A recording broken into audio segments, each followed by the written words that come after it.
رمضان المبارک کا آخری عشرہ، آخری 10 دن بہت سے فضائل اور خصوصیات کے حامل ہے، اور وہ بھی کیوں نہ، کیونکہ اس میں ایک رات آتی ہے جسے لیلۃ القدر کہتے ہیں، یا شب قدر یا طاق رات بھی کہتے ہیں۔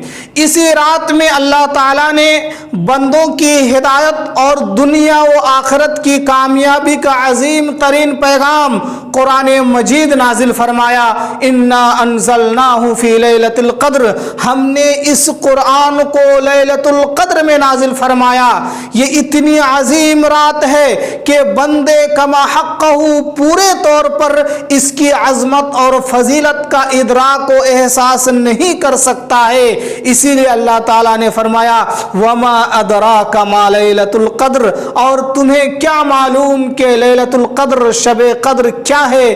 یہ سوال اس کی عظمت اور اس کی اہمیت کو بتانے کے لیے کیا گیا ہے۔ یہ رات سلامتی والی رات ہے، سلام ہی حتی مطلع الفجر، یہ رات سراسر سلامتی کی ہوتی ہے اور فجر کے طلوع ہونے تک رہتی ہے۔ یہ رات بہت ہی بابرکت ہے۔ اللہ تعالیٰ نے فرمایا انا انزلناہ فی لیلۃ مبارکہ، یقیناً ہم نے اسے بابرکت رات میں نازل فرمایا ہے۔ یہ رات مغفرت کی رات ہے۔ نبی صلی اللہ علیہ وسلم نے فرمایا، صحیح بخاری و مسلم کی حدیث ہے، من قام لیلۃ القدر ایمانا و احتسابا غفر له ما تقدم من ذنبہ، جس نے ایمان کی حالت میں ثواب کی نیت سے لیلۃ القدر میں قیام کیا، شب قدر میں قیام کا اہتمام کیا، غفر له ما تقدم من ذنبہ، تو اس کے گزشتہ سارے گناہ معاف کر دیے جاتے ہیں۔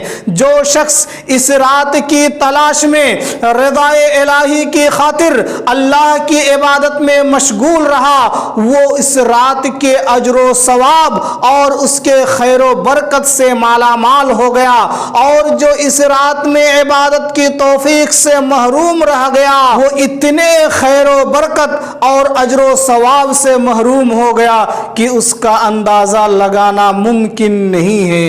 اور سنن ابن ماجہ میں رسول اللہ صلی اللہ علیہ وسلم کا یہ فرمان بھی موجود ہے، ان ھذا الشہر قد حضرکم وفیہ لیلۃ خیر من الف شہر من حرمها فقد حرم الخیر کلہ ولا یحرم خیرہا الا محروم، یقیناً یہ مہینہ تمہارے پاس آ چکا ہے، اس میں ایک رات ایسی ہے جس کی عبادت 1000 مہینوں سے بہتر ہے۔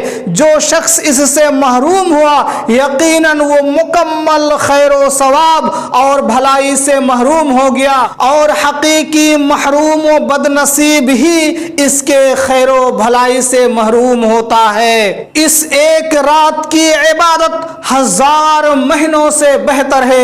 لیلۃ القدر خیر من الف شہر، شب قدر 1000 مہینوں سے بہتر ہے۔ کبھی غور کیا آپ نے، ایک رات 1000 مہینوں سے بہتر، یعنی تقریباً 83 سال 4 مہینے کی عبادت سے افضل ہے۔ سبحان اللہ! کبھی آپ نے کیلکولیشن کیا، کبھی آپ نے غور کیا کہ اس رات کے 1 گھنٹے کی عبادت 9 سال کی عبادت سے افضل، اس رات کے 1 منٹ کی عبادت 55 دنوں کی عبادت سے افضل، اس رات کے 1 سیکنڈ کی عبادت 22 گھنٹوں کی عبادت سے افضل۔ اس لیے اس رات کا 1 لمحہ بھی ضائع نہ کریں۔ ذکر و اذکار، تلاوت قرآن، توبہ و استغفار، تہجد و نوافل، صدقہ و خیرات اور خوب خوب دعاؤں کا اہتمام کریں۔ اللہ ہم سب کو اس کی توفیق عطا فرمائے، آمین۔